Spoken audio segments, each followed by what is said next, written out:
Bom dia, pessoal. Eu sou Monice Araújo, vou ser a monitora desse curso com vocês, curso de Introdução à Arqueologia da Era Viking. Lembrando que o chat vai estar desativado nesse momento. E chamo o nosso professor Johnny aqui para iniciar esse trabalho com vocês. Tá? Começar a fala dele agora. Eu vou desligar a câmera, professor, mas eu estou por aqui, tá? Qualquer coisa. Obrigado. Olá a todos. Olá a todos. Estamos iniciando, então, o curso Introdução à Arqueologia da Era Viking. Vai ser um curso em 4 módulos, né, onde nós nos concentraremos em alguns aspectos mais importantes no estudo da arqueologia da Era Viking. O primeiro módulo de hoje envolve a história da arqueologia da Era Viking. Nós vamos ver alguns sítios arqueológicos que, no decorrer dos outros módulos, também serão revisitados. Tá? E os sítios arqueológicos que não forem comentados hoje, especificamente, serão, de alguma maneira, abordados nos outros módulos. Bom, inicialmente, para nós falarmos de arqueologia, é necessário colocar alguns parâmetros básicos. Né? A arqueologia é uma ciência que ela começa a existir desde a antiguidade. Arcaios e logos, né? O estudo do antigo. Desde a antiguidade havia uma preocupação de intelectuais, de governantes, em recuperar o passado material, escavar, descobrir vestígios monumentais. Então, a arqueologia é uma ciência que ela se inicia ainda na antiguidade. Essa preocupação, então, na recuperação material, principalmente de grandes estruturas. Com o passar do tempo, ela foi se modificando, tendo novos aspectos. O que hoje a gente denomina de arqueologia moderna, ela começou somente no século XVIII, com as escavações de Pompeia e Herculano. Houve uma maior intensificação de métodos mais criteriosos para você escavar. No século XVIII começou o surgimento das metodologias estratigráficas, né, o uso de estratigrafia para delimitar os níveis que as descobertas iam ocorrendo numa escavação, classificações, morfologia dos objetos, né, sistemas classificatórios, sistemas de datações relativas, que surgem no século XIX, principalmente, e datação absoluta, que surge a partir do século XX. Ou seja, a arqueologia ela vai se complexificando. Então, quando a gente menciona esse conceito de ciência arqueológica, tem que se entender que, apesar dela existir desde a antiguidade, critérios mais científicos, de um ponto de vista moderno, só surgem no século XVIII, tá? E mais plenamente no mundo contemporâneo, a partir do século XIX. O período que a Escandinávia, a materialidade da Escandinávia começa a ser pesquisada, primeiro por escandinavos, depois por outros pesquisadores, é a partir do século XVI. Só que o século XVI, até início do século XIX, nós temos o que se chama de fase dos antiquários, né, o antiquarianismo. Tá? O que é um antiquário? O que seria um antiquário? Monice, por favor, o próximo slide. O antiquário é como se fosse um proto-arqueólogo, né? É um pesquisador que tem uma preocupação com cultura material, ele está interessado nessa recuperação, nesse estudo da materialidade, mas ele ainda tem muitos elementos medievais, de pensamento medieval, ele ainda tem muito misticismo, tem concepções fantasiosas dentro, claro, do pensamento contemporâneo, né, analisando esses autores. Eles possuem referenciais fantasiosos, né, mas já há uma certa sistematização das pesquisas, né, e a importância deles também se deve principalmente porque muitas vezes eles registraram por escrito, em forma de publicações de livros, já existe imprensa, né, a partir do século XVI,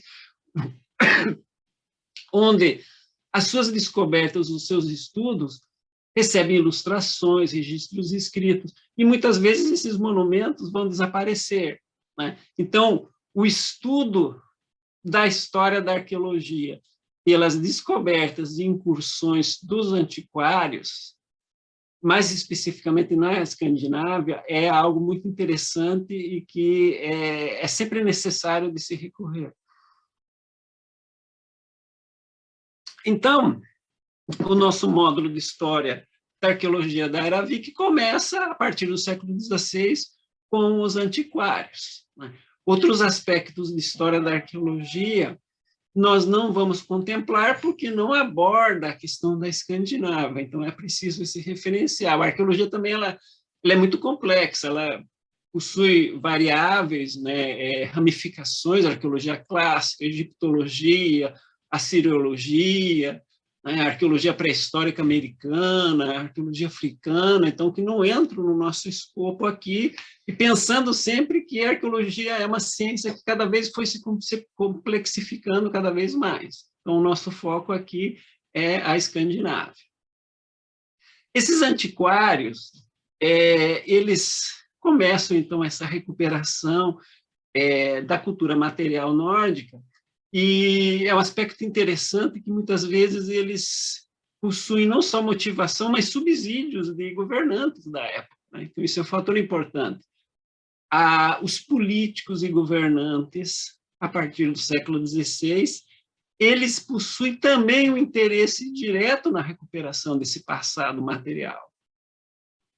E, então, eles implementam pesquisas, publicações, o que acaba fazendo com que o movimento do antiquarianismo cresça muito na Europa e na Escandinávia também. Uma questão também desse período, a própria noção de ciência, ela era muito flexível. Não havia uma diferença muito sólida entre mundo natural e mundo antrópico, mundo humano, tá? As ciências naturais, elas também não haviam ainda criado uma metodologia mais rigorosa, que só vai ocorrer após o século XVIII. Tá? As ciências biológicas, as ciências geológicas, né? Geologia também se desenvolve muito a partir do final do século XVIII, e ela é sempre uma grande aliada para quem trabalha com pesquisa de campo. Então, isso não existe. Então, os cientistas da época, eles não conseguem forjar as fronteiras. Por exemplo, um objeto que é muito encontrado no século XVI, as chamadas pedras de Rai. São objetos líticos, criados na pré-história, desculpe,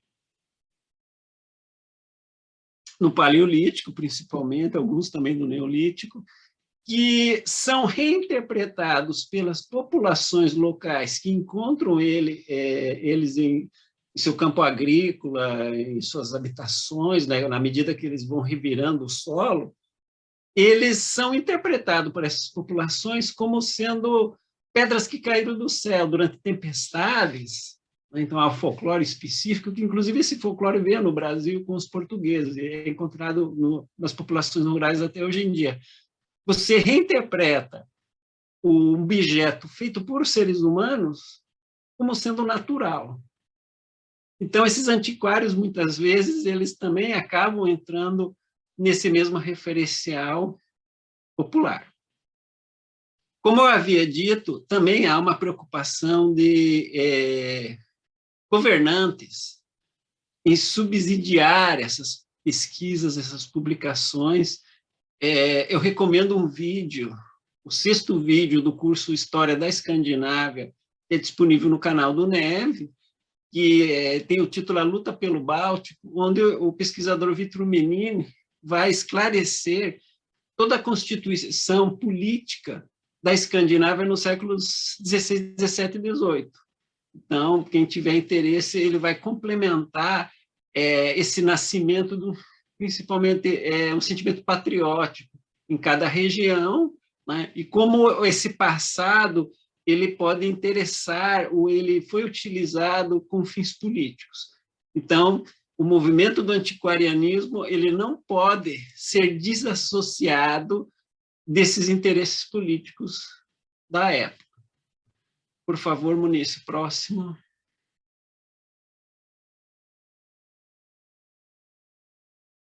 Aqui nós temos exemplos, né? Cristiano IV da Dinamarca e o Gustavo Adolfo II da Suécia, que são governantes, então, que vão patrocinar expedições, pesquisas e também uma coisa muito interessante e importante, preservação. Preservação do patrimônio, ela passa a ser de interesse também inicial, né? Ainda é muito rudimentar, mas já se inicia nesse período esse interesse do Estado, da figura do Estado, em preservar aqueles monumentos que fazem parte do seu passado histórico, porque eles podem ter conexão com ideais patrióticos ou nacionais. Então, a publicação também de alguns monumentos que não podem ser deslocados para as capitais, né, para locais onde as pessoas possam ter acesso, a publicação funciona, principalmente na camada intelectual das principais cidades, como um espelho desse passado. Por isso que também as publicações, a gente tem que pensar que no início da imprensa no século XVI, publicação de grandes livros ilustrados é uma coisa muito cara, né? Então ela precisa do subsídio, não é algo assim tão fácil de ser feito. Por favor, próximo. O primeiro pesquisador de interesse aqui no nosso caso é um médico, ele não é não existe ainda essa figura do arqueólogo, né? O antiquário, ele, na verdade, é um profissional de outras áreas, ele pode ser um advogado, pode ser um médico, um filósofo, um escritor, ele é um intelectual dentro de um contexto monárquico, né, de qualquer região da Escandinávia, que vai ter, então, uma erudição. Ele vai ser um letrado e ele vai, então, efetuar pesquisas, principalmente no mundo rural. O primeiro pesquisador, então, o Olivon, ele é um médico dinamarquês que ele vai fazer uma catalogação, principalmente de pedras rúnicas. Pedras rúnicas é um dos grandes focos desses antiquários, né? Essas vestígios de pedra que possuem inscrições, mas também túmulos megalíticas. Nessa época não se sabe ainda bem... não se tem definido uma cronologia dos períodos, né? Então, eles vão catalogando, registrando, sempre dentro de referenciais que se somam, né, na publicação. Não há uma separação rígida ainda de tempo, porque eles ainda não têm elementos para isso. Ele também distribuiu questionário, né, perguntando para as pessoas se tinha algum elemento de interesse entre as populações, né, os moradores de certas regiões, se possuem algum monumento, alguma coisa interessante a ser preservada e estudada. E ele criou o primeiro museu, e se é que se pode chamar de museu, né? Tem toda uma problemática. Por favor, Muniz.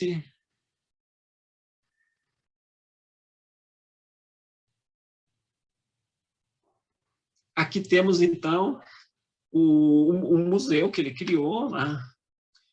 Tecnicamente, a museologia não considera ainda um museu. Isso é chamado Gabinete de Curiosidade.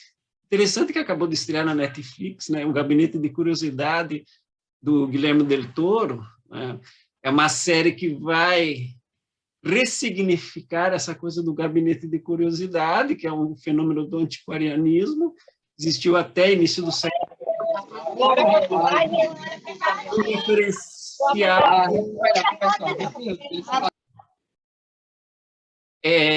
Mas o que é um gabinete de curiosidade? É um local, é uma sala, é um ambiente fechado, onde você vai coletar, você vai, aliás, expor vários tipos de materiais, tudo junto, né? Objetos fósseis, objetos naturais, objetos geológicos, objetos antrópicos, objetos mais antigos, objetos modernos. Não há uma classificação, não há uma separação, não há critérios necessariamente bem delimitados, como existem no museu. Por isso que alguns pesquisadores também chamam o Gabinete de Curiosidade como proto-museu, para diferenciar do conceito de museu moderno. Vocês podem ver que é um espaço muito pequeno para muita coisa. O que o Gabinete de Curiosidade ele cria? O exotismo, essa busca pelo exótico, essa noção de que tem coisas fantásticas, né? Porque não há muito limite. Como eu falei, as ciências naturais não são muito desenvolvidas, então você não tem critérios muito rigorosos. Já estamos um pouco distantes da Idade Média, né? Por exemplo, os antiquarianistas, ou antiquários, né? Ou antiquaristas, eles não acreditam em unicórnio, né? Eles já pensam que o unicórnio foi uma má interpretação do narval, que é um mamífero aquático que possui uma grande extremidade óssea, né? Um longo chifre, que inclusive era vendido, né? Os nórdicos capturavam o narval no Atlântico Norte e vendiam como sendo um unicórnio, né? Então, esses antiquários sabem que o unicórnio é um animal fantástico. Só que, nessa época, esses mesmos antiquários, eles endossam que poções e produtos feitos com o chifre do narval, eles realmente curam, né? Então, nós percebemos que já há uma diferenciação entre o pensamento medieval, mas ainda ocorrem muitas fantasias, né? Muitas questões sem muito critério. Essa fusão entre o natural e o humano, então, ela não é muito bem delimitada. Por favor, Municio, próximo. Aqui nós temos uma fotografia, o Museu de Ciências Naturais de Malmo, na Escânia, lá na Suécia. Ele vai ter uma reconstituição baseada nas ilustrações do Ole Worm, onde nós podemos, então, ver de forma mais colorida, né, um pouco mais real, o que era esse gabinete de curiosidades. Então, isso define bem o que era um antiquário também, como é que era a prática do antiquário. O antiquário era um coletador. O antiquário era um colecionador sem muitos critérios. Esses critérios, eles começam tanto de classificação, de datação, de morfologia, de seriação da cultura material, ele só começa a ser efetivamente realizado após o século XVIII. Então, para vocês terem então um pouco da linha de desenvolvimento de pensamento, né, do que foi a arqueologia na Escandinávia. Por favor, Munici. O próximo. O Ole Worm também fez publicações onde as runas aparecem como protagonistas. Então, essa obra aqui é publicada em 1643, em latim. Muitas dessas publicações são feitas em latim, porque latim é a língua erudita do momento. A partir do século XVIII é o francês, e no século XX é o inglês, né? Mas nessa época ainda se escrevia muito em latim, um latim mais moderno. Não é igual ao latim antigo e medieval, então ele é um pouco modificado.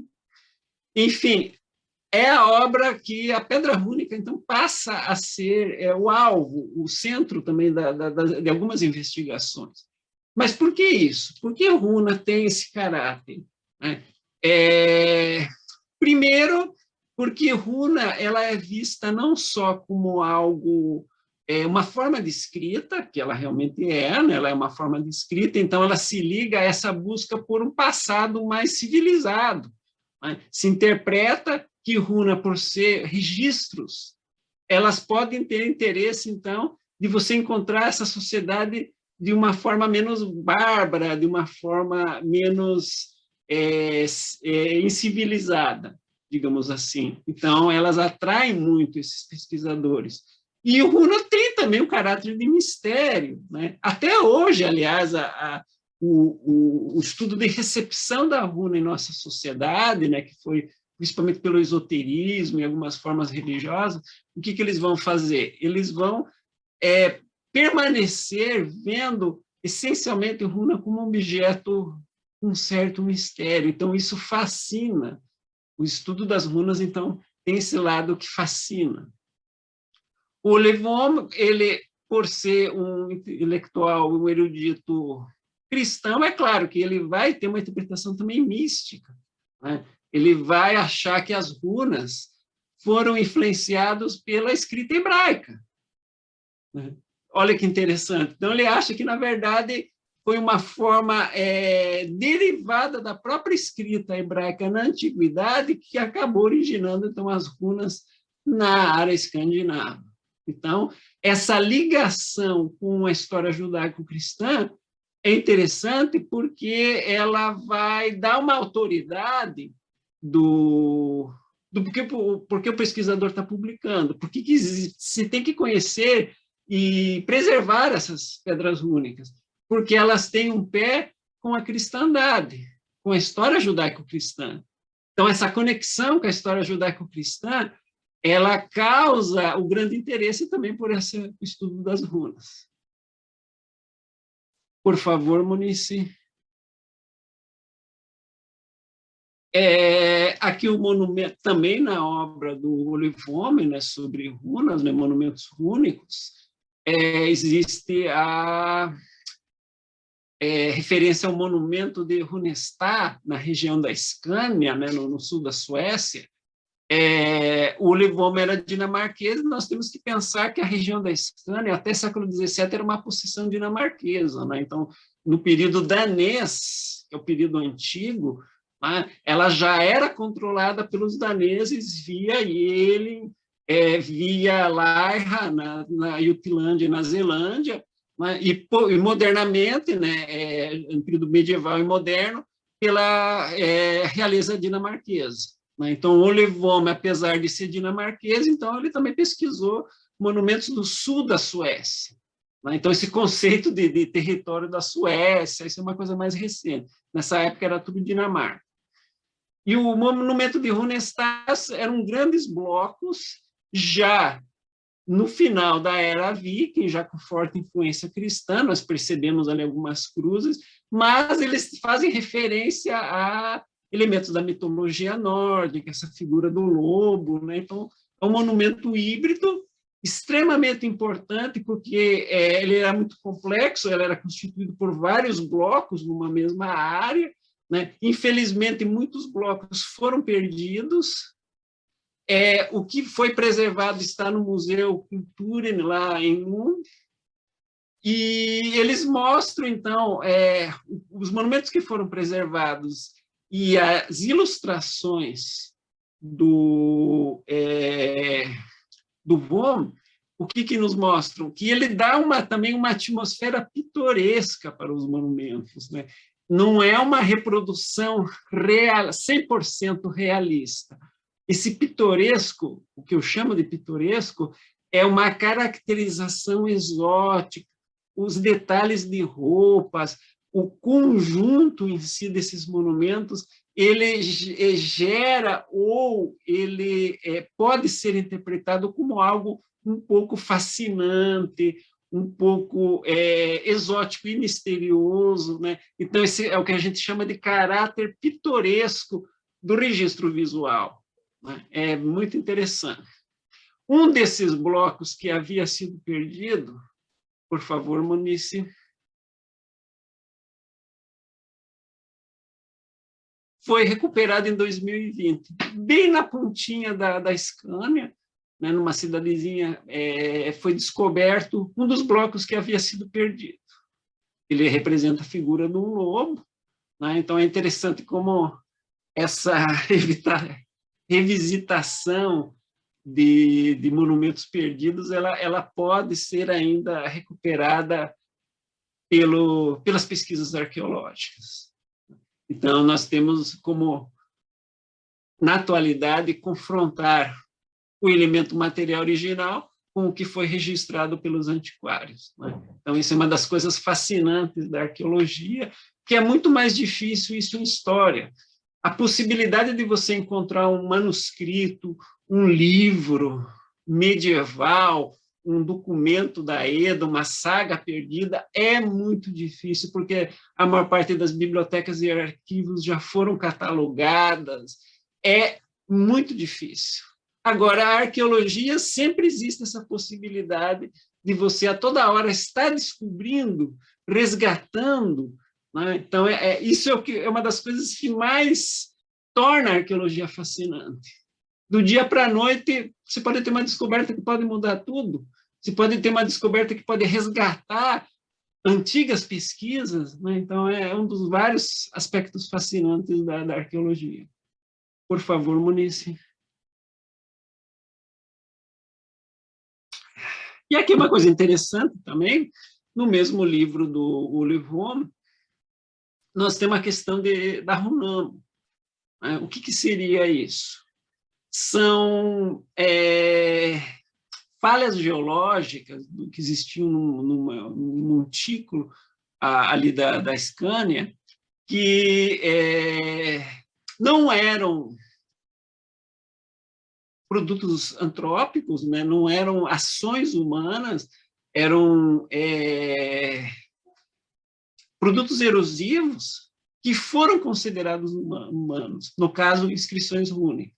Então, essa polêmica ela chegou até o século XIX, né? Os runólogos do século XIX ainda estavam discutindo se eram realmente inscrições rúnicas ou se eram produtos da natureza. Na época do Olivon, era fato que seriam inscrições humanas. Um caso muito parecido, que eu comparo, são com as inscrições da Gávea. A Gávea, quando foi estudada pela primeira vez pelo arqueólogo Emanuel Porto Alegre, foi em 1839, no Rio de Janeiro, foi publicada no primeiro volume da revista do Instituto Histórico e Geográfico Brasileiro, IHGB, uma imagem com as supostas inscrições. Um pesquisador de origem alemã, que trabalhava no gabinete mineralógico da Leopoldina, na época, né, ligado também às ciências naturais, como ele conhecia a obra de um runólogo dinamarquês, Karl Raff, da época, ele escreveu para o IHGB dizendo que as inscrições da Gávea eram inscrições rúnicas, né? Que como ele chamava os nórdicos na época, os hunos, né, teriam estado no Brasil e feito aquelas inscrições, né?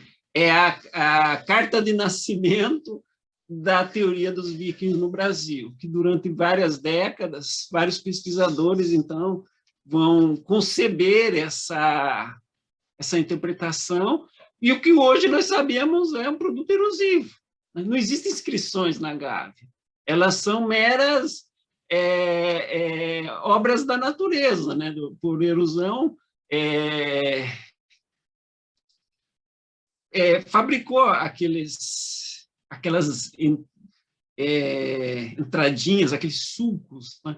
O Runamo é a mesma coisa, né? Então, na história da arqueologia, nós vemos, então, essas falhas de interpretação, esses equívocos, por falta de um conhecimento mais especializado, principalmente da geologia, né? É com o grande desenvolvimento da geologia a partir do século XIX que esse tipo de erro começa a desaparecer em pesquisa de campo.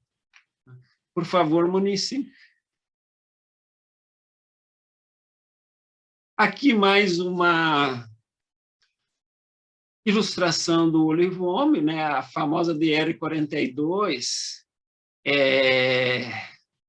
com duas de suas faces mais conhecidas, né? A cena da besta, onde uma besta, possivelmente um leão, luta com uma serpente, e a figura de Cristo crucificado. É interessante como a ilustração do Olivome, ela vai dar esse caráter, como eu havia dito antes, pitoresco para os motivos, né? Não é uma reconstituição exata. A arqueologia, a partir do século XIX, ela começa a ser muito mais minuciosa na reconstituição visual. Quando o pesquisador vai para campo, ele possui um treinamento em artes visuais. Por exemplo, vários egiptólogos, vários assiriólogos, quando vão para o Egito, para o Oriente Médio, né, para a área da Mesopotâmia no século XIX, eles dominam técnicas de pintura a óleo, aquarela, ilustração. Então, suas reconstituições elas são muito mais detalhadas, né? A cópia visual por qualquer tipo de metodologia artística em pesquisa de campo, ela passa a ser muito aprimorada, né, com vários tipos de técnicas. O Olivome ainda não tem esse preparo artístico, né, que em parte também seria substituído a partir, principalmente de 1870, com o registro fotográfico. Quando a fotografia entra na arqueologia, no final do século XIX, ela vai substituir muito técnicas de reprodução artística. Não totalmente, mas em grande parte. Então, nessa época, não existe nenhum grande desenvolvimento artístico por parte dos pesquisadores de campo e nem uso de registro fotográfico, obviamente. Então, ele faz essa atmosfera pitoresca, ele coloca detalhes na roupa de Cristo, vocês podem ver, né? Detalhes que não existem, né? Na configuração escultural original da pedra de Ele. Então, é bem interessante para vocês perceberem, então, essa transição de uma arqueologia mais primitiva para o que vai se desenvolver depois uma arqueologia mais moderna e rigorosa. Por favor, Monice.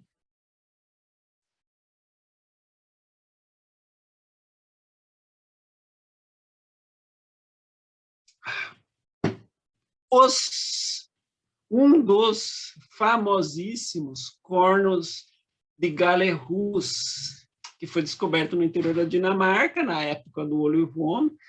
Ele fez várias ilustrações, eram cornos de grande tamanho, feitos de ouro puro.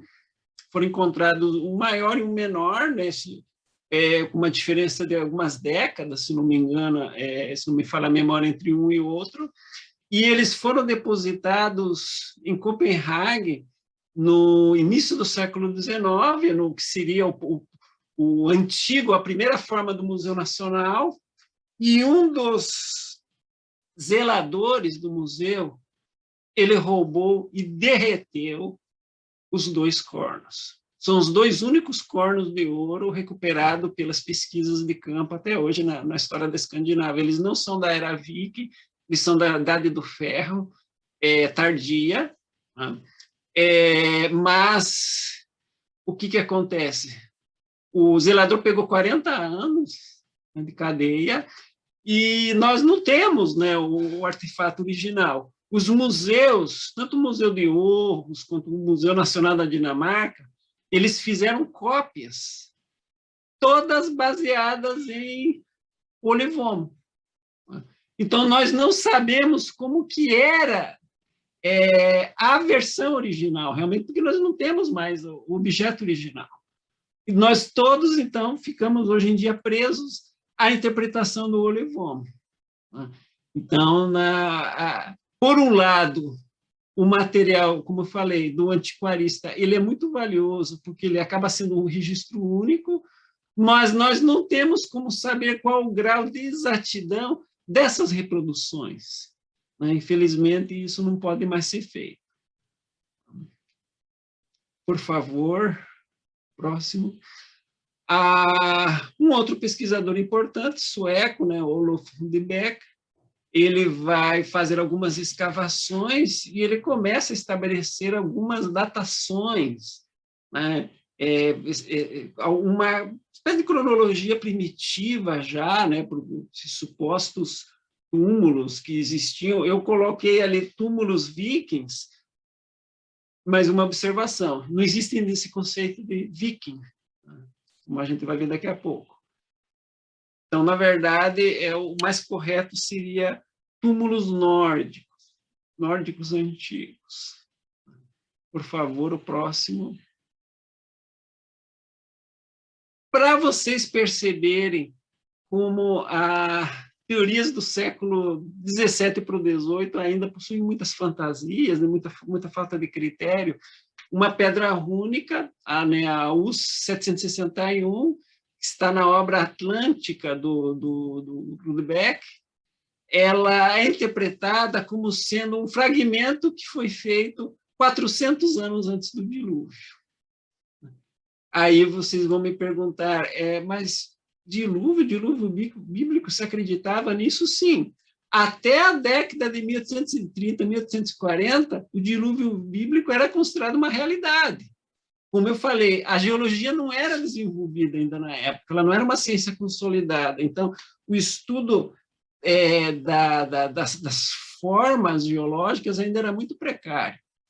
Tá? Tanto é que um famoso pesquisador, o pai da arqueologia brasileira, né, o Peter Lund, o mais popularmente conhecido na forma brasileirada, Peter Lund, né, Pita Lund, né, mais especificamente falando no jeito dinamarquês, foi morar em Minas Gerais por questões de saúde, ele era naturalista e ele faz uma série de descobertas na Lagoa Santa na década de 1830, criando, então, as primeiras pesquisas de arqueologia no Brasil. Ele era um fiel defensor de que os nórdicos teriam estado no Brasil durante a Idade Média, né? Bem curioso essa questão, né? Também me interessa. E ele entrou em crise. Uma das coisas que ele entrou em crise foi que ele começou a perceber que a estratigrafia, né, o nível geológico onde ele encontrava os restos humanos, estavam misturados com megafauna. E aí ele começou a entrar em conflito. Mas como? E o dilúvio bíblico? Isso teria sido uma das motivações que ele abandona as pesquisas, porque ele era uma pessoa religiosa, então o dilúvio para ele era algo muito concreto. Então, para vocês perceberem como essa questão do dilúvio ainda era muito importante, e claro, no século XVII e XVIII, ela começa a desaparecer sucessivamente no XIX, seja pelas pesquisas da geologia, seja pelo aprimoramento da biologia, principalmente com a teoria da evolução, né? Então, você tem esses temas religiosos, eles passam a ser deixados de lado dentro das pesquisas e das teorias modernas da ciência. Por favor.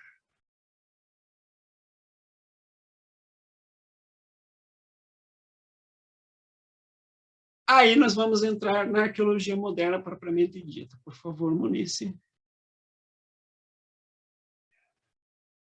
O primeiro pesquisador importante, Christian Thomsen, ele já é um pesquisador, então, da virada, né, do século XVIII para o XIX, mais efetivamente na primeira parte do século XIX, patriótico, né, ele está dentro já dessa noção de nação moderna, né, já é um filho da Ilustração, Iluminismo no século XVIII, então os eruditos eles começam a ter um pensamento mais sofisticado, caminhando para uma via laica, mais laica, né, sem tantas influências da religião, e, principalmente, ele é o responsável por criar a primeira grande sistema de classificação cronológico-morfológico na arqueologia, como nós vamos ver a seguir agora. Por favor, Monice. O que acontece com ele? O Thomsen, ele havia estudado muito arqueologia clássica. Nós temos que lembrar que no século XVIII, com a descoberta de Pompeia e Herculano, na primeira metade do século XVIII, os estudos clássicos pegam fogo. Né? Você tem autores alemães, italianos, franceses, estudando, então, a arte clássica, né? E principalmente a numismática. A numismática ela depende do quê? De sistemas classificatórios, de sistemas de cronologia, a moeda mais antiga, a moeda mais recente.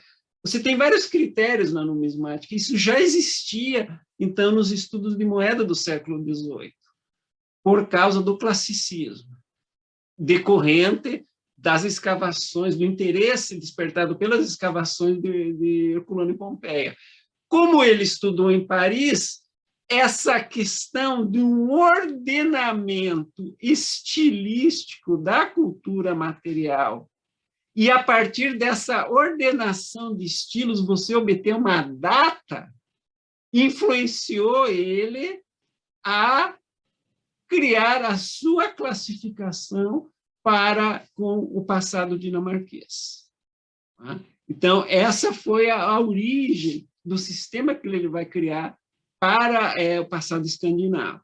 É importante também mencionar que o nacionalismo dinamarquês ele pega fogo durante o período napoleônico. Muito rapidamente, aqui muito sucintamente, o período napoleônico ele está fazendo a Europa toda pegar fogo. Só que o que acontece? A Dinamarca ela se manteve neutra. Naquela época, ou você era a favor da Inglaterra ou da França, óbvio. Só que ela se manteve neutra, e para a Inglaterra isso ficou muito complicado, porque a Inglaterra precisava de pontos de apoio de interesse militar, era uma posição muito estratégica a Dinamarca na Europa e da Europa em relação ao Mar do Norte. Então, houve uma pressão da Inglaterra para que a Dinamarca fizesse alguma coisa, ou passasse para o lado inglês, e ela faz isso por meio de bombardeios. Primeiro, ela faz um bombardeio em 1801, e depois em 1807. 1807 atinge Copenhague. Copenhague é muito destruída por causa desse bombardeio da Inglaterra.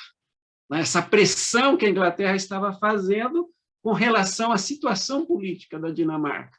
E é claro que isso vai criar um imenso ímpeto nacionalista na Dinamarca. O nacionalismo da Dinamarca literalmente pega fogo.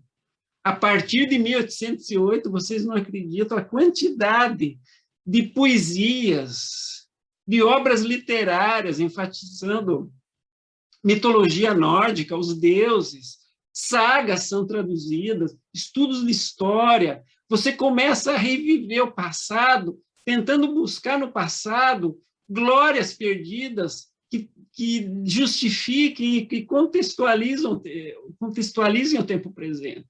Os dinamarqueses precisavam disso, né? Metas para o futuro, ações no seu tempo presente, mas com o pé no passado. Né? Então, você tem essa fusão de vários interesses. E logo no ano que, inclusive, no último ano que Copenhague é bombardeada, é criada a Comissão Real Dinamarquesa para a Coleção e Preservação de Antiguidades, né, que efetivamente vai botar várias pessoas em campo buscando monumentos, temos que preservar, temos que trazer para Copenhague, vai alimentar, né, o nascente Museu Nacional da Dinamarca, que é o museu atualmente com maior acervo, inclusive, de objetos da Escandinávia Antiga até hoje. São feitos catálogos, e o Thomsen lidera, né, essa comissão, e ele vai criar, então, a primeira cronologia, não só da Escandinávia.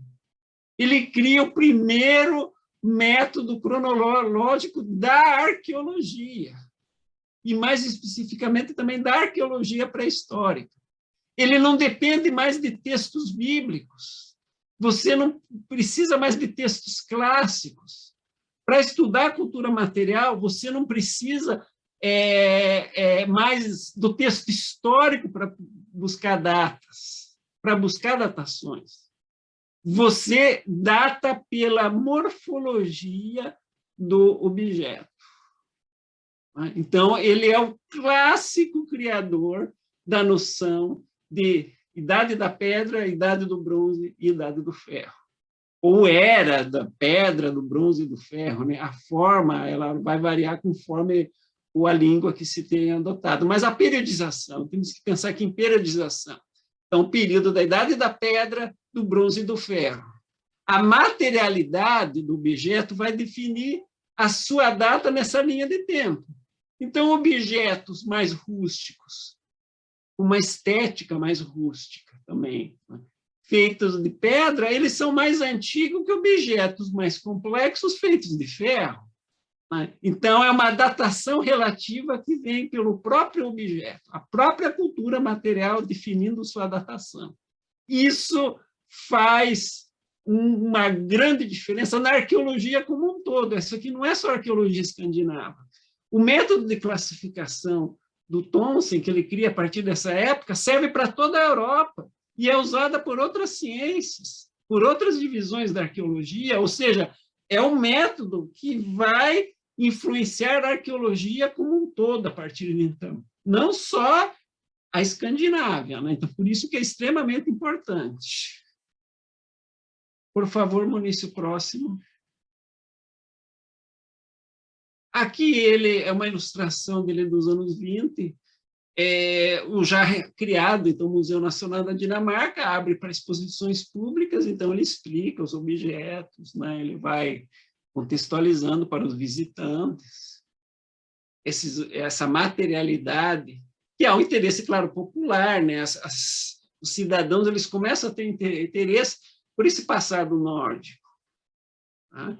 Que começa a ser conhecido, então, e valorizado, né? Os intelectuais, questões públicas, as pessoas começam a se interessar pelo passado. Tá? É aí uma via de mão dupla. Você tem muitos livros que começam a resgatar esse passado de maneira artística e acadêmica, mas também você tem os objetos que podem ser visitados no museu. Tá? Então, você vê a materialidade do passado de uma forma diferente do que você está lendo. Isso atrai multidões, né? É o nascimento do museu moderno, o conceito de museu moderno também. Por favor, Monice. E aqui nós chegamos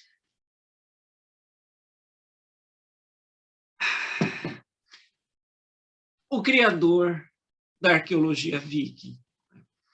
O Jens Vossø, ele é muito mais que isso. Ele é o primeiro arqueólogo profissional da história. É o primeiro profissional que é pago para fazer arqueologia no mundo, na história. Antes não existia isso. Antes era um médico que era antiquário. Aqui não, aqui nós temos a figura de um profissional que, ao contrário do Thomsen, que era um pesquisador de gabinete, ele recebia o material e lá no museu catalogava. Não, ele vai para campo fazer escavações, catalogações, estudos, e ele é pago para isso. Ele é o primeiro arqueólogo profissional. Ele foi também o primeiro arqueólogo especializado em pré-história. Ele foi o primeiro professor de arqueologia de uma universidade pública, no caso, a Universidade de Copenhague. E ele foi o primeiro que escavou, ele é o primeiro em várias coisas, pioneiro em um monte de coisa. Primeiro que usou estratigrafia para provar a classificação cronológica do Thomsen, na Idade da Pedra, do Bronze e do Ferro. Ele foi o primeiro que escavou arqueologicamente sambaquis na Europa, né? Rivaliza com a primeira escavação de sambaqui no Brasil, que foi entre os anos 30 e 40, o Conde de Lahirne, em Santa Catarina, né, que tem os manuscritos preservados no IHGB, nunca foi publicado, poucas pessoas sabem isso, mas entre os anos 30 e 40 nós tivemos um arqueólogo fazendo algumas das primeiras escavações em sambaqui do mundo, em Santa Catarina. Sambaquis são populações que vivem à beira de rio, mais comumente do mar, que as sobras de alimentos acabam fossilizando e se calcificando, né, e formam grandes montículos artificiais, onde as pessoas fazem enterros, moram. Isso aconteceu no Brasil, na pré-história brasileira, aconteceu também na pré-história dinamarquesa, né? Então, ele fez estudos pioneiros em sambaquis, também é pioneiro da paleobotânica, né? Foi um dos primeiros arqueólogos de campo que pesquisa vestígios de plantas, né? Semente, de pólen, em sítios arqueológicos. Né? Então, ele é o pioneiro em tudo. E ele é o inventor da Era Viking. Né? Para nós aqui tem um interesse mais particular nesse sentido. Por favor, o outro. Pode pular, por favor. Aqui algumas das ilustrações, né? O Vulso fez escavação em ele, fez algumas pesquisas. Aqui os jornais, né? Criando, já nos anos 1860, criando uma sátira, né? Que os pesquisadores estavam tentando encontrar o túmulo do rei Gomer, né? Que foi o último rei pagão antes da cristianização da Dinamarca, né? Pelo seu filho Haroldo Dente Azul. Então, para vocês mostrar, demonstrando a vocês como havia um interesse público pela essa coisa da pesquisa, né, da história, é muito interessante. Por favor, próximo. Aqui já é uma ilustração um pouco mais séria, né, o rei, o monarca, ele vai acompanhar escavações em campo, né? Não era o único monarca. O Dom Pedro II, quando ele esteve na Grécia, nos anos 1170, ele acompanhou as escavações de Micenas. Né? Então, os monarcas, os governantes do período, eles tinham um interesse muito grande pela arqueologia. Né? Como eu falei, a arqueologia, nessa época, ela ainda tinha essa questão nacionalista, era uma questão de você valorizar o seu patrimônio nacional. Né? E como você ficaria frente às outras nações? Todo mundo estava descobrindo templos, monumentos, né? Então eu tenho que também descobrir alguma coisa aqui no meu reino. Né? Então, existe a corrida armamentista, existe a corrida industrial, existe a corrida arqueológica. Né?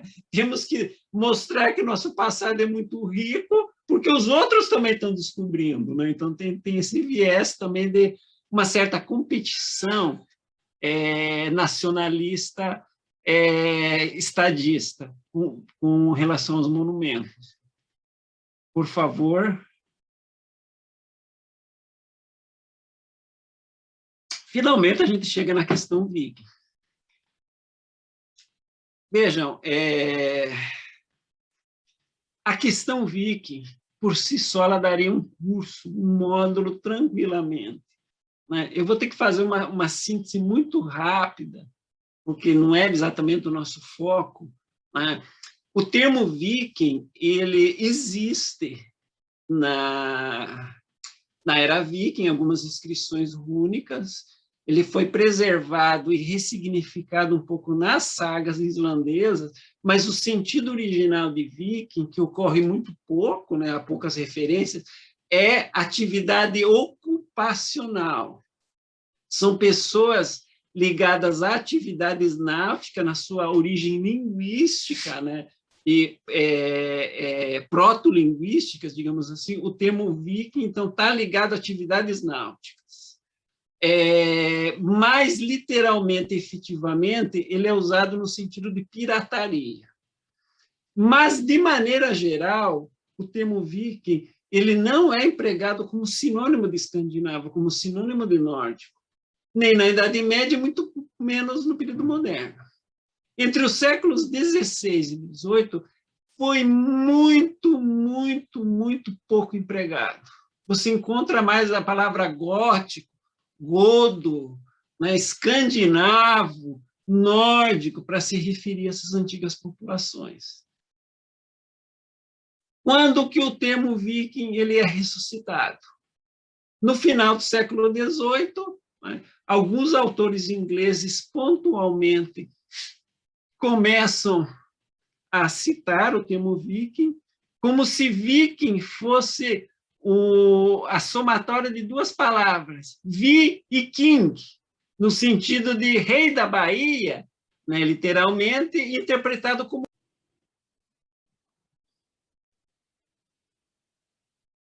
Pode continuar, professor. Okay. Então, Inicialmente, o termo viking é interpretado de forma errada pelos ingleses. No comecinho do século XIX, pontualmente, existe essa confusão. Mas, ainda assim, é muito incipiente, é muito pontual.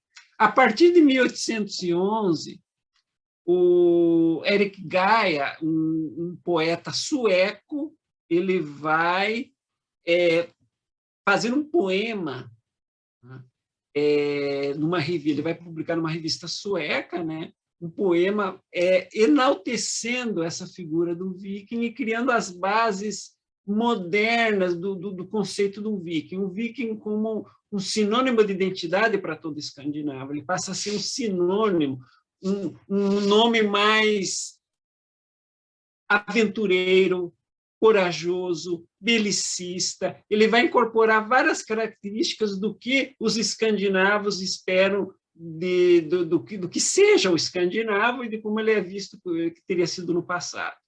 Então, esse modelo ele passa a vigorar principalmente na literatura. Já está, inclusive, o periódico do Skandia, do Neve, tem uma tradução do sueco para o português, está disponível, então, no Academia e na revista, no site da revista, para quem tiver interesse.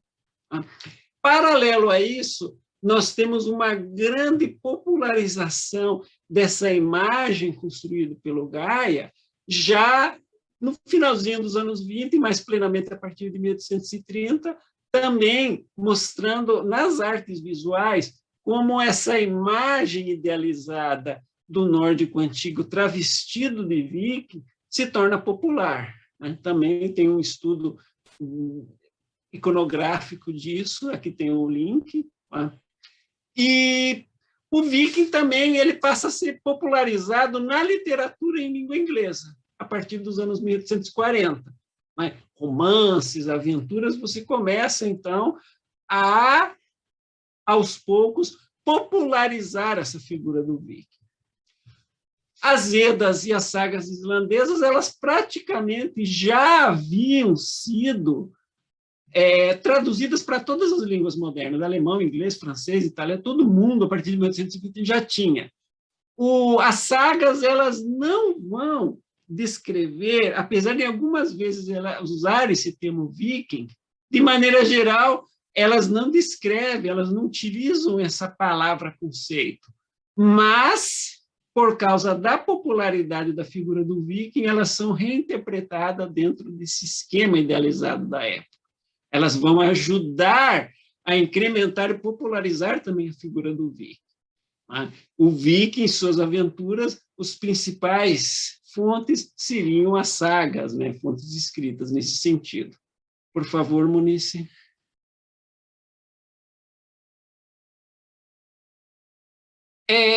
O que acontece?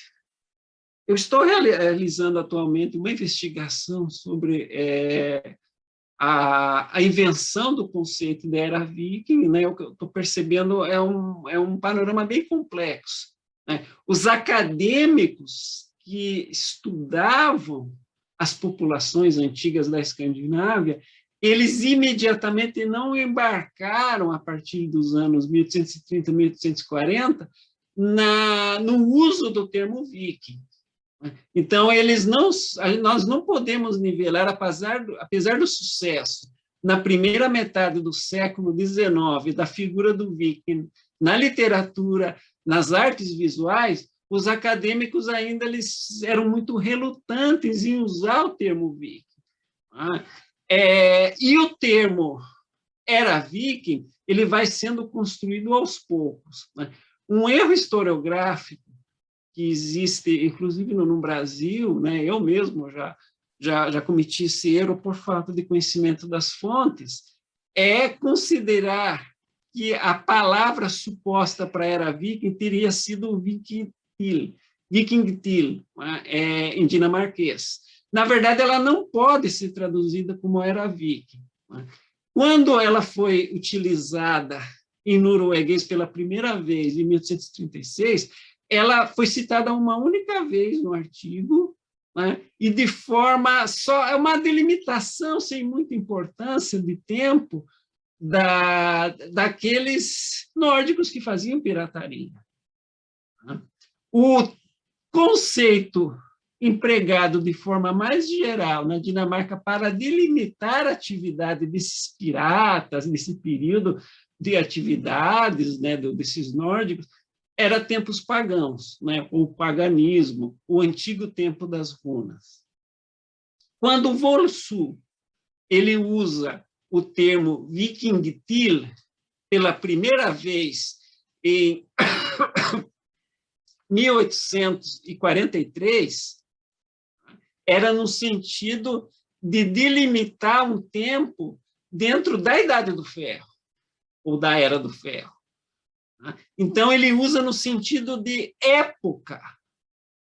Uma tradução para o português mais próxima do que ele estava pensando seria época, ou tempo, né, dessas ações vikings. O que acontece? O Volsu ele teve um financiamento, ele foi para a Inglaterra, e aí ele foi o primeiro a fazer o levantamento dos monumentos nórdicos daneses, né, na área das Ilhas Britânicas. E esse material foi traduzido para o inglês em 1851, e ele passa a ser de muito interesse e referência para os escandinavistas de então, né, que começam a se formar na Inglaterra.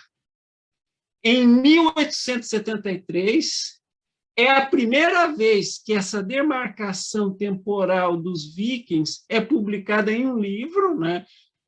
A cultura danesa no período viking, e de 1873, publicado pelo Volsu. Eu coloco período porque eu uso como referencial também que esse mesmo livro foi traduzido para o inglês e francês, no sentido de aparece no francês como época e aparece no inglês como período. Vocês estão entendendo? Não existe ainda essa demarcação de uma era. Quando que ela vai surgir? Somente nos anos 1880, né, quando ela passa a ser considerada um tempo importante, mas separado da Idade do Ferro, que também é traduzida como Era do Ferro, né, em algumas línguas europeias. Só a partir dos anos 1880. E aí sim, os ingleses, a partir de 1889, 1890 e 1891, eles começam a empregar o termo Viking Age, já dentro dessa nova concepção de delimitação de tempo, que se torna popular, a forma mais popular que nós temos hoje em dia.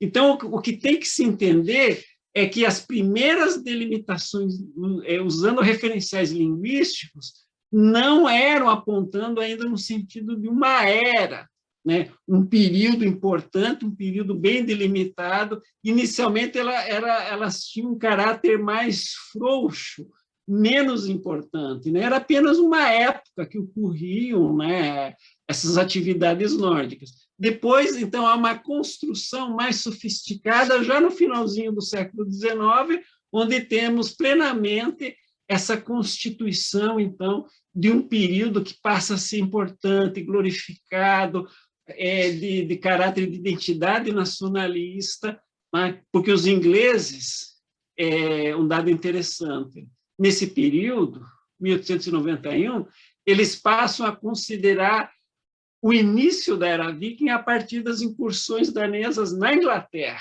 nas Ilhas Britânicas. O interessante, que isso é algo que foi construído, na verdade, a delimitação inicial da Era Viking pela historiografia inglesa, porque o Volsu e outros pesquisadores das atividades vikings na década de 1880 delimitavam o início desse período como sendo os anos 700, porque eles tinham o referencial da cultura material, é um referencial internalista, eles não pensavam a invasão como delimitador temporal. Então, na verdade, o que nós usamos hoje para demarcar a Era Viking vem da historiografia britânica, e não de uma historiografia da própria Escandinávia, que tinha outros referenciais. né? Então, isso é algo bem interessante que eu ainda estou pesquisando, né? Vai virar artigo, vai virar estudo brevemente. Por favor, Munice.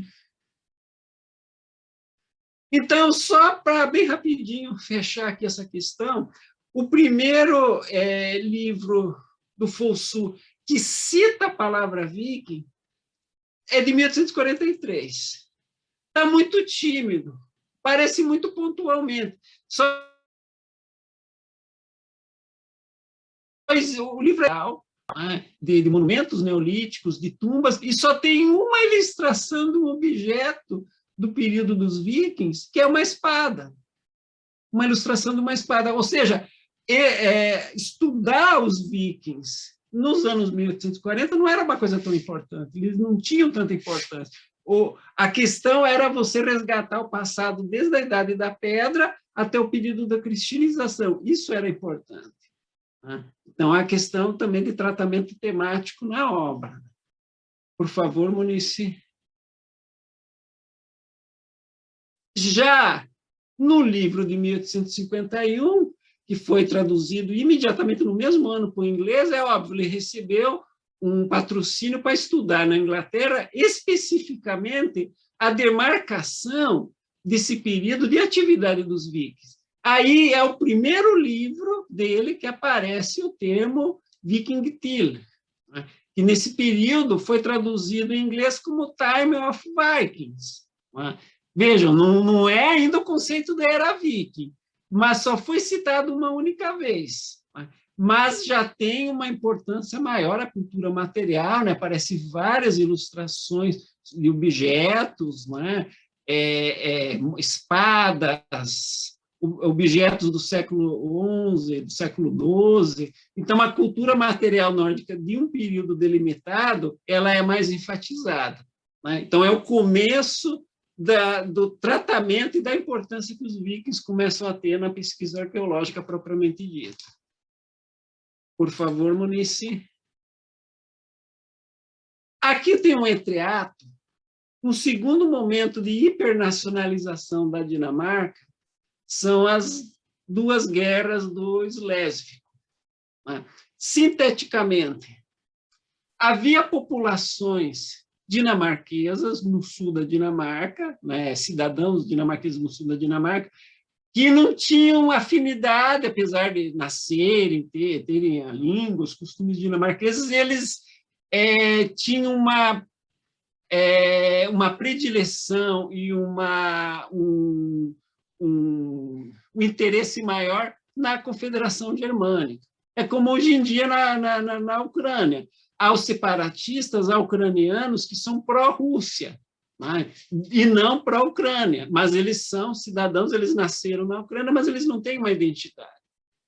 O eslésvico é a mesma coisa, né? Então, esses cidadãos foram armados e receberam apoio da Confederação Germânica para entrar em guerra com o seu próprio país. Foi uma guerra civil, digamos assim, com subvenção e patrocínio externo.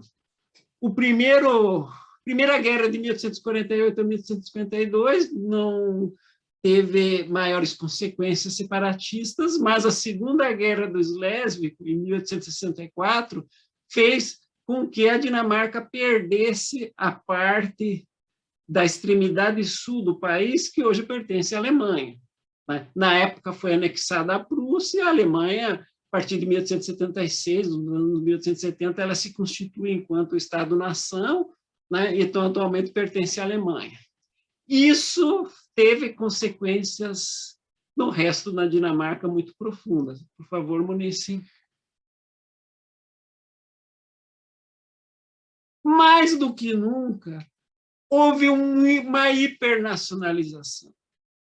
Meados dos anos 50 e até os anos 60, os intelectuais, os artistas, começaram a buscar, de maneira muito mais radical, elementos do passado que alimentassem as convicções militares, as atividades de um Estado nacional, efetivamente, né? E eles vão buscar isso no passado nórdico, né? por exemplo, o caso do História Ilustrada da Dinamarca para o Povo, do Adam Fabricius, de 1854, ele já tem, ele coloca os mitos nórdicos como se fosse história. Muitos heróis de sagas como se fossem personagens históricos. Eles se somam, então, a esse ímpeto nacionalista. É nesse período que é pintada a mais famosa pintura do romântica dinamarquesa, que é a Mãe Dinamarca. Ela é pintada como... A Dinamarca é representada como uma donzela do escudo, uma camponesa travestida de donzela do escudo. Então, é muito importante perceber isso, porque com as duas guerras do Slesvig, nós temos um redimensionamento do papel viking na sociedade dinamarquesa. E o Fursu, obviamente, foi influenciado por isso. Por favor, o próximo. Rapidamente.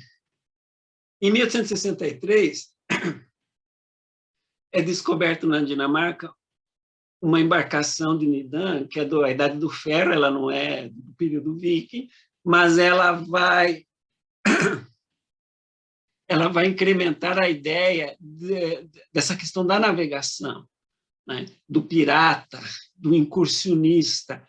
Né? Então, é um primeiro momento que é muito importante dentro desse contexto nacionalista também. Só para pontuar. Por favor, Munici. Aí nós temos um livro-chave do Fursu. Apesar de eu ter colocado aqui a tradução, né, a cultura dinamarquesa na Era Viking, nós não podemos, como eu havia falado antes, ainda traduzir como Era Viking. O mais correto para esse contexto seria no período Viking, né, e não Era Viking, é período Viking.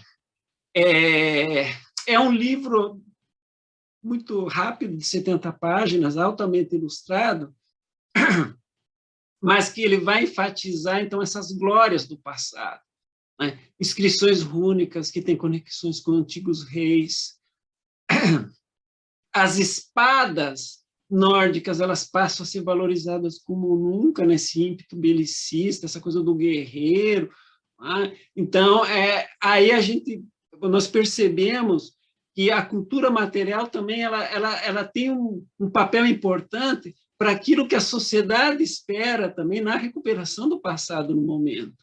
Né? E tem uma frase do livro que eu acho assim, que sintetiza a ideia que o livro quer chegar. Né? Ao contrário, poderíamos olhar o passado como uma satisfação justificada, para não dizer orgulho, sobre a poderosa Era Viking, mas, como eu falei, seria melhor sobre o poderoso período viking, quando os nórdicos, como um elo separado nas fileiras dos povos cultos, tinham uma importante tarefa a cumprir na história. É uma visão teleológica, né? Ou seja, o passado é pensado com a sua importância no tempo presente. A teleologia da história ela pode ser jogada no futuro também, né? Como fazem religiosos, alguns marxistas, né? As ações do presente podem vir a acontecer no futuro. Então, o nórdico do período viking, ele é pensado com o seu papel na história. Né? Então, uma ideia mais nacionalista impossível.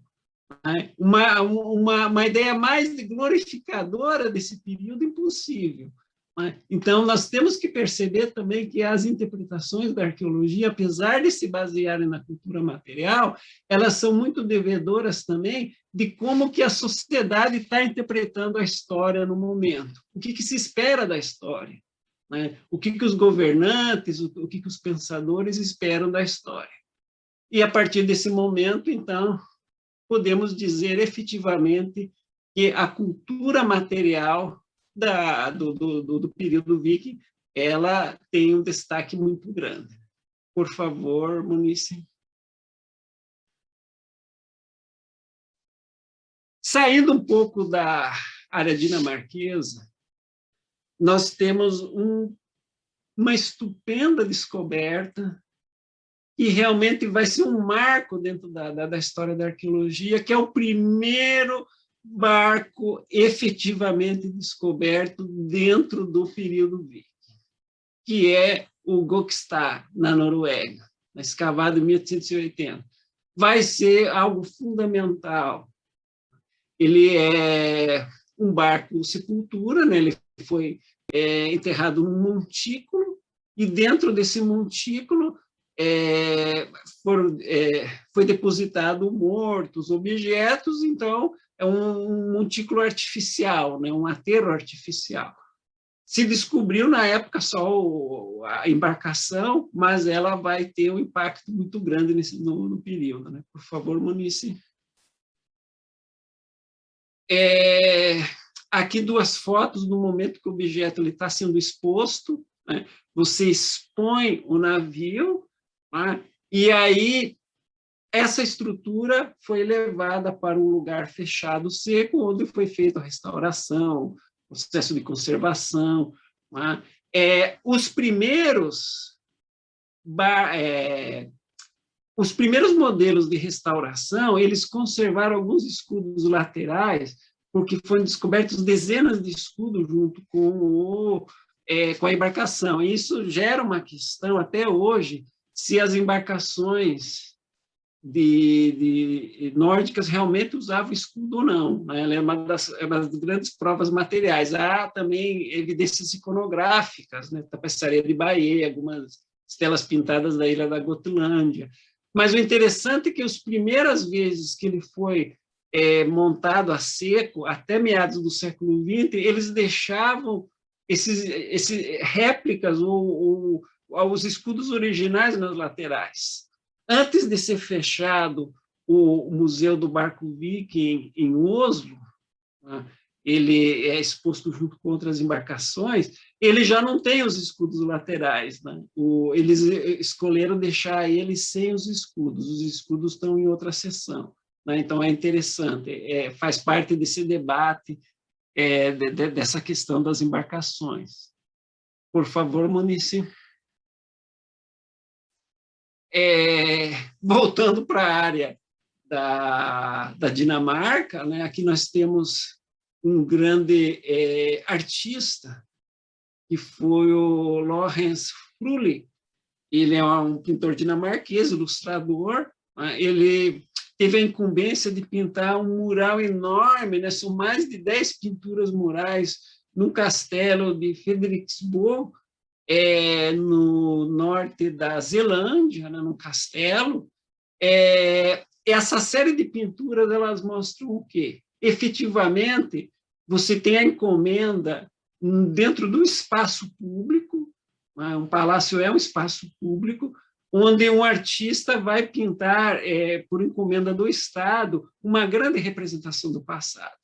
Todos os temas, então, falam dos vikings, desde temas de sagas a temas históricos propriamente ditos. Né? Então, os anos 1880 são os anos de consolidação dessa figura do viking, do período viking, de sua transformação do que se chama hoje em dia de era viking. Né? É a efetiva popularização e consolidação deles no espaço público. Né? O espaço público utilizando referenciais nacionalistas idealizados, dessa suposta importância que os nórdicos tiveram na sua cultura. Né? E o ataque a mosteiros, então, ele é idealizado, pena que não está aparecendo a imagem completa, mas é uma imagem com uma certa comicidade, mas dentro dessa visão do viking queimando, abduzindo mulheres, né, e outros elementos, alguns deles estereotipados, mas que na época tinham um sentido glorioso também. Né? É bem interessante. Por favor, Munice. Mostrando, então, no final do século XIX, essa efetiva popularização e principalmente, consagração da figura do viking. O livro do franco-americano, né, Paul de Chailly, que foi publicado tanto em Londres quanto em Nova York, em 1899, que vai popularizar aqui já na sua forma, né, a Era Viking, de forma mais efetiva. Tá? E, ao mesmo tempo, em 1893, na Grande Exposição Universal de Chicago, que várias nações participam para expor seus produtos, a sua indústria, né? É o ápice, Exposição Universal é o ápice da tecnologia, do que o país tem de melhor, da civilidade dentro do que o século XIX concebe. Né? O Dom Pedro II chegou a visitar várias exposições que ocorreram no tempo do Império, a Grande Exposição de Paris, de 1888, se não me engano, que foi inaugurada a Torre Eiffel, Dom Pedro II montou, né, a exposição Palácio do Amazonas, então todo mundo participava, era um ato de celebração da civilidade, do progresso da ciência e da razão. Tá? O Marconi inaugurou o telefone numa exposição universal lá nos Estados Unidos, que o Dom Pedro também, II, participou. Então, para vocês perceberem a importância que era uma exposição universal no século XIX. E na de Chicago, fizeram uma réplica do Boxstar, que saiu da Escandinávia, percorreu o Atlântico e chegou em Chicago. Né? Foi uma comoção, né? Os jornais só bombavam isso, só se falava disso. Né? Os vikings vieram para a exposição de Chicago. Né? Então, vocês avaliam o impacto da época em termos de mídia, de glorificação e de enaltecimento da figura do viking. Mais do que nunca, o viking estava popular no imaginário das pessoas. Né? Uma coisa impressionante. Por favor, Munice. Bom, saindo um pouco desse contexto do século XIX, nós vamos entrar no século XX. Né? Sem sombra de dúvidas, a primeira grande descoberta arqueológica do século XX, em termos de Escandinávia, uma das maiores de todos os tempos, a embarcação de Usiberi, próximo a Oslo, fantástica. Por que essa descoberta foi tão valiosa? Se não pela embarcação em si, que apresenta na sua quilha, né, uma sofisticada e refinada arte, né, que outras embarcações anteriores não tinham conservado, não tinham esses elementos. Né? A quantidade de objetos recuperados foi impressionante. Né? Na câmara mortuária do navio foi recuperado trenós, cavalos, camas, objetos, né?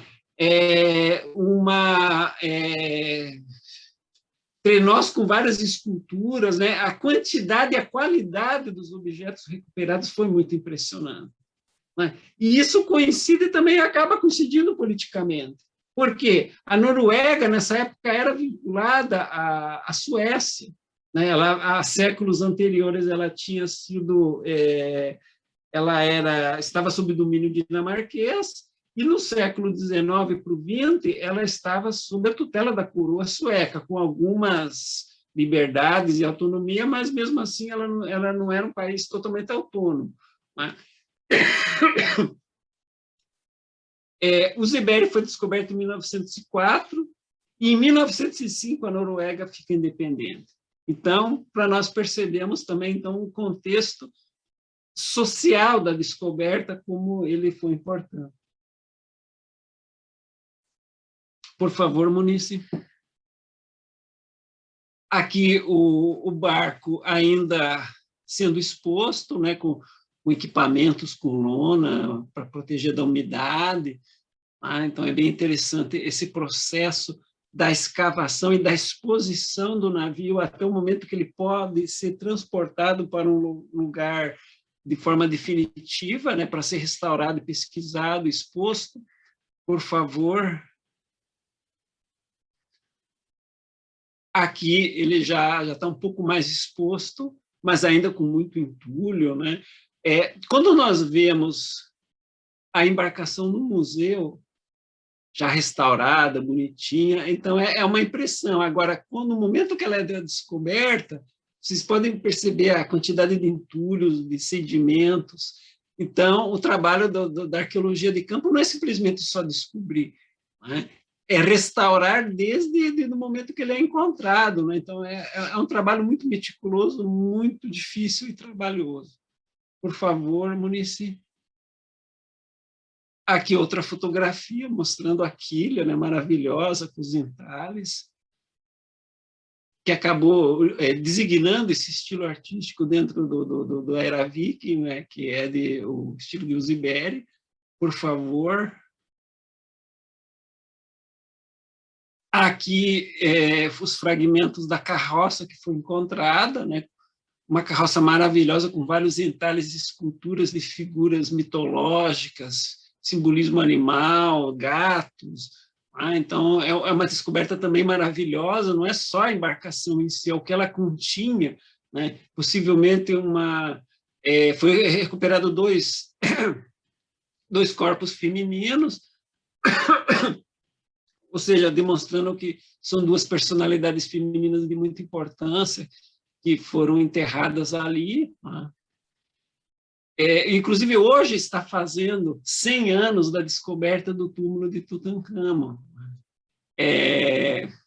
Já que nós estamos falando de história da arqueologia, o Ziberi dominou o imaginário do impacto de pesquisas arqueológicas até o momento que Tutancâmon foi descoberto, né? Tutancâmon, digamos assim, eclipsou a descoberta de Usiberi, né? Seja porque o Egito tem mais impacto, a qualidade dos materiais lá, em termos de joias e sofisticação também, mas é interessante como isso acontece na história da arqueologia. Por favor.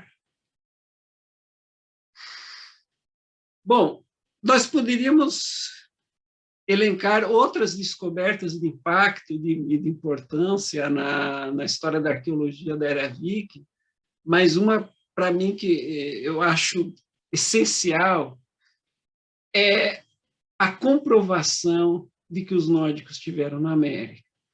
É interessante porque, desde a década de 1830, havia dinamarqueses e pesquisadores empenhados em provar que principalmente a região da Velha Inglaterra, nos Estados Unidos, né, teria aportado nórdicos. Eles se baseavam principalmente nas duas sagas, né, da Groenlândia, que comentam sobre Vinland. Né? Então, eles já tinham traduzidos e eles buscavam nessas sagas uma comprovação histórica. Com o tempo, não se consegue comprovar a materialidade.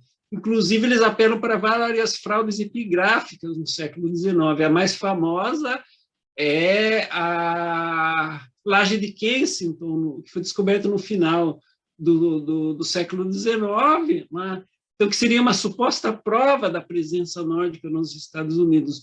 Os norte-americanos eles buscaram isso muito intensamente durante todo o século XIX, né? O navio, cópia de Gokstad, foi para Chicago, não é uma coisa aleatória. Os Estados Unidos tinham muito interesse nisso. Só que, para azar deles, né, o sítio nórdico não foi descoberto em território norte-americano, e sim no Canadá, né? Então, eles devem ter ficado com muita raiva dos canadenses no momento que isso foi descoberto, em 1960, né, pelo casal Instar. Como é que foi essa descoberta? É uma coisa assim, sensacional, né? O Helg, ele é geógrafo, ele não era arqueólogo, tá? Ele começou a fazer uma série de pesquisas exploratórias, né, usando mapas tardo-medievais, mapas renascentistas, estudando corrente oceânica, e ele começou a calcular empiricamente, não, os nórdicos saindo do sul da Groenlândia, né, Brattahlid e outros assentamentos nórdicos no sul da Groenlândia, como que eles teriam chegado no continente norte-americano, né, na América do Norte, como, em que lugar? Então, estudando tudo isso, ele chegou numa ilhazinha, lançou Medo, tá? E lá por uma dedução empírica, de pesquisa empírica sensacional dele como geógrafo. Ele não podia fazer escavação, mas a mulher dele era arqueóloga, né? Deu sorte. A Anne era arqueóloga e, efetivamente, ela começou a fazer escavações e descobriu vestígios de metal num período que o metal não poderia existir, né? Porque as culturas norte-americanas elas não conheciam o uso de metal, né?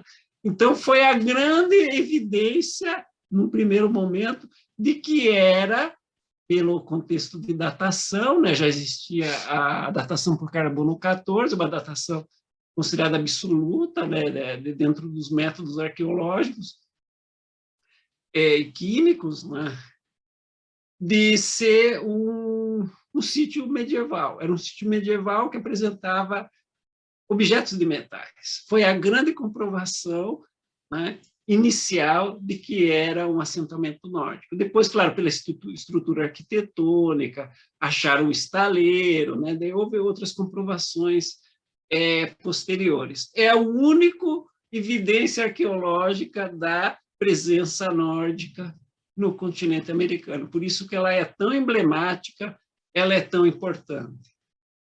Por favor, Munice, aqui a Anne escavando, né? Você não encontra fotos do Elger, claro, ele não era arqueólogo, né? Ele ajudava, mas ele não era arqueólogo, não escavou. Você só encontra fotos da Anne, que efetivamente era arqueóloga, ela tinha mestrado em arqueologia no período. Com o tempo, ela ganhou 2 doutorados honorários, né? Uma pela Universidade de Oslo e outra por uma universidade norte-americana. É bem interessante, é bem importante isso. Por favor. A outra foto da Anne, já dentro de uma casa reconstituída que existe ali na área da ilha, né? Algumas casas, então, foram reconstruídas dentro da arquitetura dos vestígios que foram encontrados. Por favor.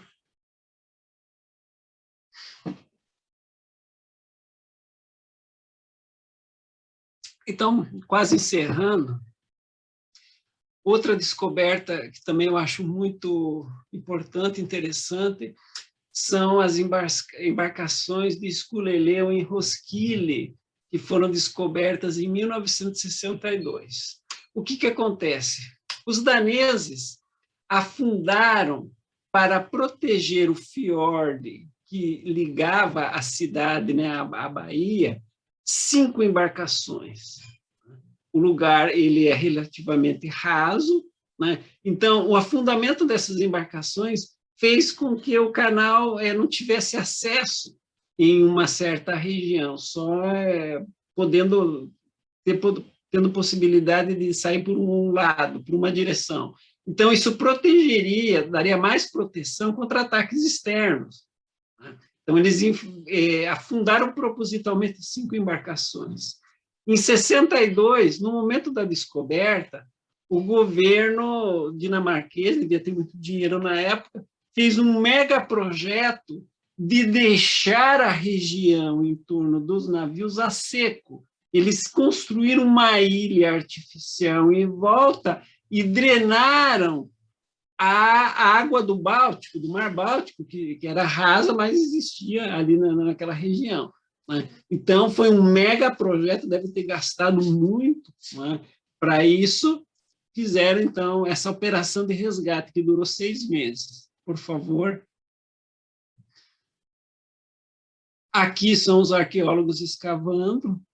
Vocês devem calcular a dificuldade de se escavar na região, muita umidade, muito frio, vários arqueólogos ficaram doentes, né, condições assim muito adversas, eles tinham que correr contra o tempo. À medida que o navio, as embarcações eram expostas, elas tinham que ficar sempre umedecidas, porque senão começa o processo de oxidação, né? O mar preservou a madeira das embarcações. À medida que elas têm contato com o oxigênio, elas começam literalmente a apodrecer. Então, você tinha que escavar, expor e, ao mesmo tempo, sempre conservar a umidade da embarcação, né? Então, foi um processo, foi muito difícil. Por favor, Munici. Aqui é o museu onde tem as várias embarcações, né, que elas foram reconstituídas, umas estão com mais superfície de madeira, outras nem tanto.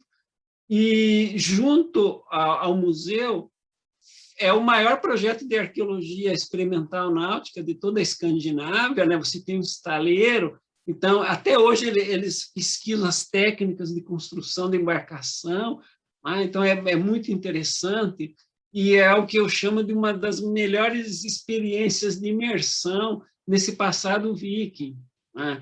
Eles disponibilizam junto do estaleiro uma série de embarcações que você pode, então, ficar. Você navega junto com uma tripulação, tem todo um treinamento, tem todo um workshop ali sobre essa questão náutica, né? Então, mais ou menos durante 1 hora você fica navegando no Báltico, né? É uma das melhores experiências que existe ligando a essa questão viking em toda a Escandinávia. Então, é algo fantástico, realmente.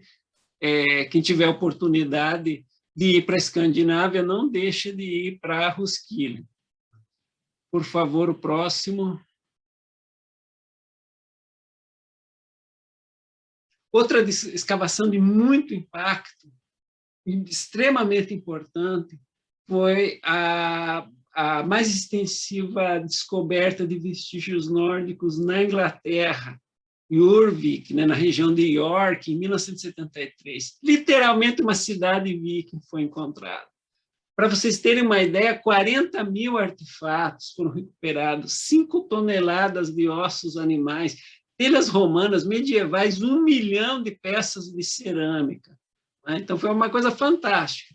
E o interessante é que foi um dos primeiros trabalhos de arqueologia pública, né, porque os arqueólogos eles permitiram aos cidadãos, né, as pessoas que moravam em York e arredores, acompanharem de dia o trabalho dos arqueólogos. Então, você podia ver os arqueólogos escavar, era muito interessante esse trabalho de divulgação e de acesso das pessoas com a pesquisa arqueológica. Até hoje, o Centro Viking de Jorvik, ele é fantástico por essa possibilidade de você divulgar e das pessoas terem acesso às pesquisas.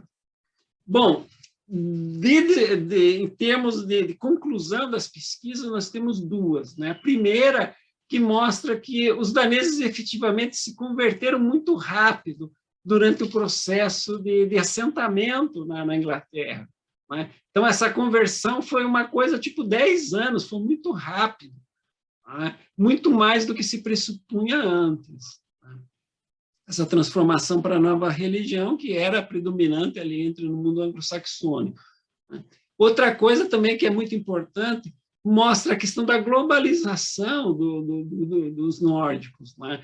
Hoje em dia está muito popular a história, essa coisa de história global, né? Os pesquisadores fazem essas conexões de história global a partir da ótica da era Viking, mas a pesquisa de York ela já pontuou isso de forma material, né? Você descobriu nesse sítio várias conexões comerciais e culturais de York com outros pontos, né? Na Noruega, Renânia, Báltico, Mar Vermelho. Então, é interessante que essa globalização já havia sido preconizada com as descobertas de York, né? Por isso que ela é tão importante. Por favor, Munici. Por último, não querendo desprezar ou minimizar as outras descobertas arqueológicas, né, que todas são muito importantes, mas por questão de tempo, eu pontuo aqui a descoberta na Estônia em 2008. 2 navios que foram descobertos com 41 indivíduos, tá? Todos originários da Suécia, então foi um sepultamento nórdico clássico, tá? Mas o que mais impressionou e chocou, né, o impacto dos resultados da pesquisa é a data do sítio, 750, algumas décadas antes daquilo que foi convencionalizado pela historiografia britânica, que é 789 ou 792. Então, mostrando que essas ações incursionistas de rapinagem já ocorriam bem antes do que a historiografia britânica preconizava, né? Então, foi uma descoberta de impacto por causa disso, né? Antecipou aquilo que nós considerávamos como marco inicial, né, das empreitadas vikings, literalmente falando. Então, muito obrigado pela audiência. Pessoal, Maurício, só peça, por favor, para passar a bibliografia. Aqui também tem uma bibliografia rápida, tá? De algum material que eu utilizei. Muito obrigado.